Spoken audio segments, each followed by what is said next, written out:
Alhamdulillah. Alhamdulillah Rabbil Alameen. Wassalatu wassalam ala Sayyidina Muhammadin wa ala ali Sayyidina Muhammadin wa barik wa sallim alayhi. Amma ba'd. Allah Ta'ala இன்னைக்கு தராயில சூரா தௌபா ஓதப்பட்டுச்சு. அதுல ஒரு ஆயத்துல ரெண்டாவது ரக்காயத்துல அஜயத்தை ஓதுனாங்க. வசாபிகூன லவ்வதுன் மினல் முஹாஜிரின் வல் அன்சார் வல்லதீன் தபவஹும் பிஹ்சான் ரலியல்லாஹு அன்ஹும் வரது அன் அப்படி. அதாவது இஸ்லாத்துல முந்தியவங்கள் முதலாம் மாணவங்க யாருன்னு சொன்னா முஹாஜிரிகள் அப்படின்னு நல்லா சொல்றான். முஹாஜிரின்னா ஒன்றும் இல்லை, ஹிஜ்ரத் செஞ்சவங்க தான். மக்காவிலிருந்து மதீனாவுக்கு போனவங்க அல்லாஹ் தஆலா முஹாஜிரின் அப்படின்னு சொல்றான். அதாவது இடம் பெயர்ந்து குடிபெயர்ந்து போனவங்கள முஹாஜிரின். அவங்க தான் இஸ்லாத்துல முதன்மையானவர்கள். முதல்ல ஃபர்ஸ்ட் தரஜா அவங்களுக்கு தான்.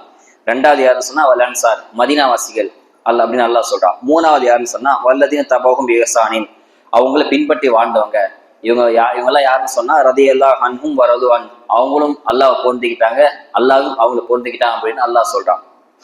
உலகத்துல அல்லாஹ்வால் சர்டிபிகேட் கொடுக்கப்பட்ட நபர்கள் யாருன்னு சொன்னா சஹாபாக்கள் தான். அல்லாஹ் அவங்க அனைவரையும் அல்லாஹ் பொருந்திக்கிட்டான், அல்லாவையும் அவங்க பொருந்திக்கிட்டா அவங்களும் அல்லாஹ் பொருந்திக்கிட்டாங்க அப்படின்னு அல்லாஹ் குர்ஆன்ல சொல்றான். சுருக்கமா சொன்னா மக்கள் உலக மக்கள் எல்லாருமே மூணு வகை தான். மூணு வகையான உலக மக்கள் தான் இருக்கிறாங்க. முதல்ல யாருன்னு சொன்னா முஹாஜிரின் மக்காவாசிகள், ரெண்டாவது யாருன்னு சொன்னா அன்சார் மதீனாவாசிகள், மூணாவது யாருன்னு சொன்னா சஹாபாக்களை பின்பற்றவனுங்க. இவங்க மூணு பேர் தான் என்பதாக அல்லாஹ் சொல்றான். இது அல்லாம மூணாவது கேட்டகிரி அல்லாஹ் சொல்லவே இல்லை. அல்லாஹ் தாலா இந்த மூணு பேர்ல நம்ம இருக்கலாம். மதீனா மக்காவாசியாவும் இருக்க முடியாது, மதீனாவும் நம்ம இருக்க முடியாது. ஏன்னா அந்த காலத்துல நம்ம வாழல. அதுக்கு அடுத்த மூணாவது தரஜாவா நம்ம வாழ்ந்துட்டு போயிடலாம். அதாவது சஹாபாக்களை பின்பற்றக்கூடியவர்களா நம்ம இருக்கிறோம். அதுதான் அல்லாஹ், அதுதான் நமக்கு வெற்றியை தரும்.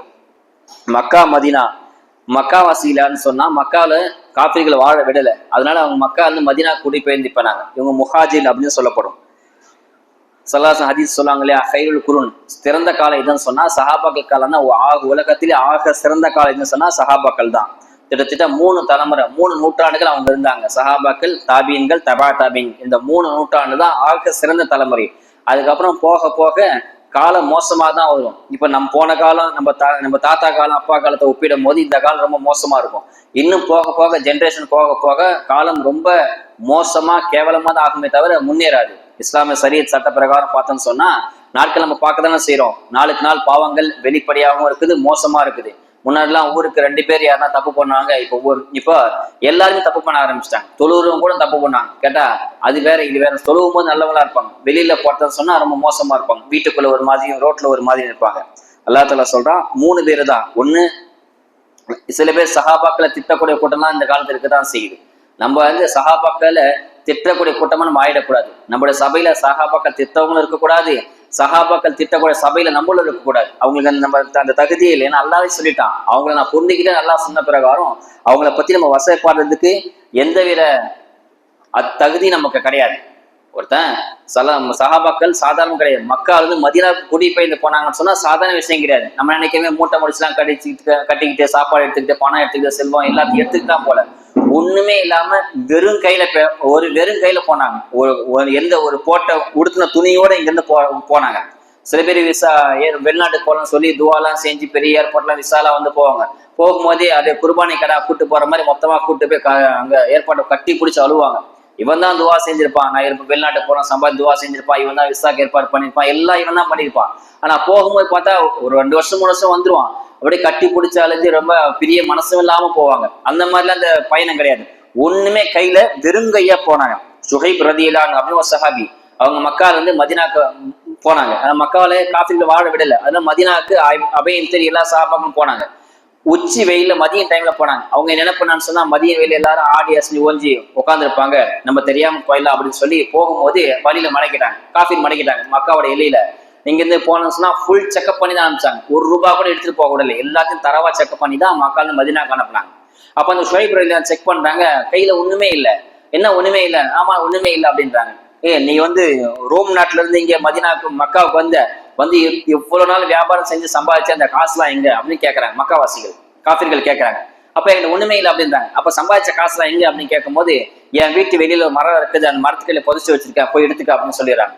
இவங்க சொன்ன உடனே இல்ல நீ போய் சொல்லு அப்படின்னு சொன்ன உடனே இவங்க கையை உதவி விட்டு ஒரு மலை மேல ஏறி நின்ட்டாங்க. சுஹைப் மலை மேல ஏறி நின்று அம்பெல்லாம் எடுத்து லைனா அடுக்கிறாங்க. ஒரு 10 அம்பு அடிக்க வச்சு சொல்றாங்க, என் பேர் சுஹைப், என்னை பத்தி உங்களுக்கு தெரியும், நான் அம்பு விட்டேன்னு சொன்னா குறி தவறாம விடுவேன், என் அம்புக்கு வீணா இரையாகிடாதீங்க, என்னை போக விட்டுடுங்க, நான் உண்மையை சொல்லிட்டேன் விட்டுருங்க அப்படின்னு சொன்ன உடனே விட்டுட்டாங்க.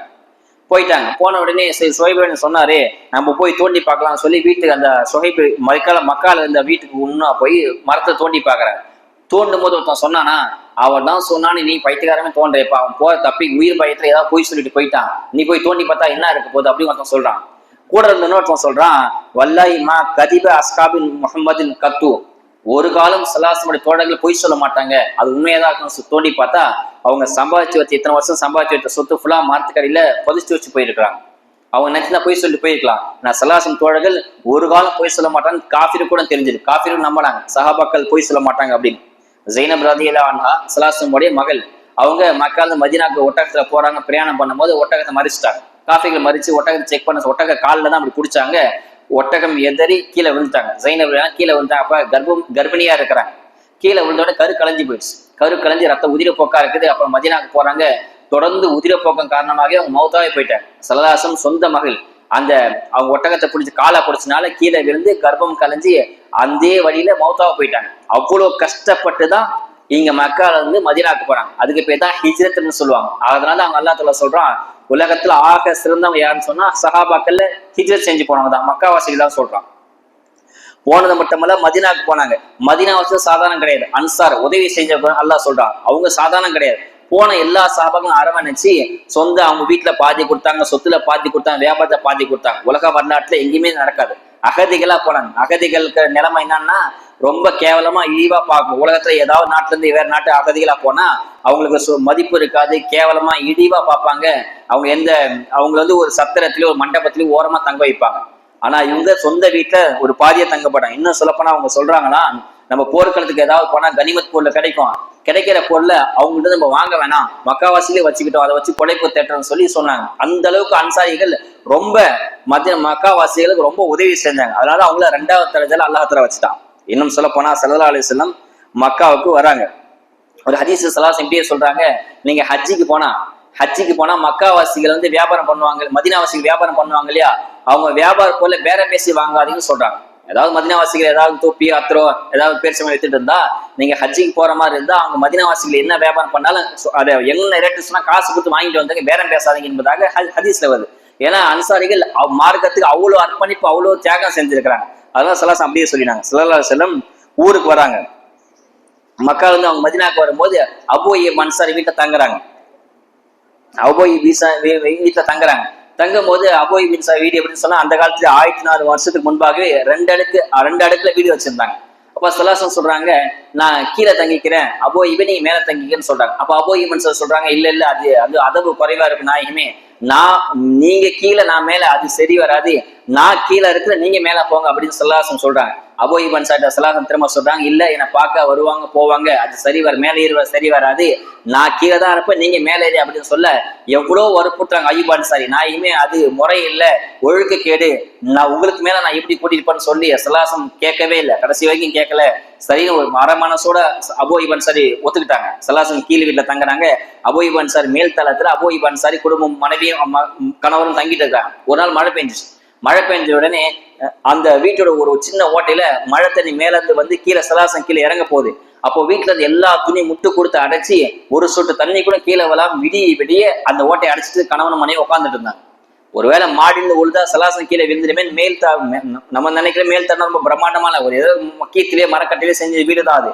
ஒரு ஓட்டையில தண்ணி வந்துருமேன்னு சொல்லி மேல் வீட்டுல உட்கார்ந்து அந்த கணவனும் மனைவியும் அந்த ஓட்டை வழியா ஸல்லல்லாஹு தூக்கம் கெட்டக்கூடாது, ஸல்லல்லாஹு வீட்டுக்குள்ள வந்துடக்கூடாதுன்னு சொல்லி விடிய உட்கார்ந்து எல்லா துணியும் வச்சு அடைச்சி ஒரு சொல் தண்ணி கீழே விழுவா பார்த்துருந்தாங்க. அந்த அளவுக்கு தியாகம் பண்ணாங்க மதீனாவாசிகள்.